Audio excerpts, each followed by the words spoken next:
Hi friends, இன்றைக்கி நம்ம பார்க்க போகிறது மண் தக்காளி கீரை தான் பார்க்க போகிறோம். இது பார்த்திங்கன்னா ஃப்ரெஷ்ஷாக நான் வந்து இப்போ பிரிச்சுருக்கேன். இது வீட்லேயே வந்து வளர்ந்து வந்திருக்கு.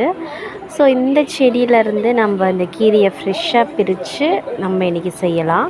இந்த கீரையோட ஃபர்ஸ்ட் பெனிஃபிட் பார்த்திங்க அப்படின்னா, வெறும் வயிற்றில் நம்ம எந்த ஃபுட்டு இப்போ மதியம் அந்த மாதிரி எடுக்காமல் வெறும் வயிற்றில் நம்ம காலையில் சாப்பிட்டோம் அப்படின்னா ரொம்ப ரொம்ப ரொம்ப நல்லது. வயிற்றில் இருக்க புண்ணு அது எல்லாமே வந்து சீக்கிரமாக க்யூர் ஆகிடும். இது வீக்லி வந்து ஒன்ஸ் இல்லைனா வந்து 2 வாட்டியாவது கண்டிப்பாக சாப்பிடுங்க. எல்லா கீரையை விட இந்த கீரை ரொம்ப ஸ்பெஷல். பட் இந்த கீரையை வந்து நிறைய பேர் செய்ய மாட்டாங்க. ஸோ அதை கண்டிப்பாக ட்ரை பண்ணி பாருங்கள். டேஸ்ட்டுமே வந்து பார்த்திங்கன்னா நல்லா தான் இருக்கும்.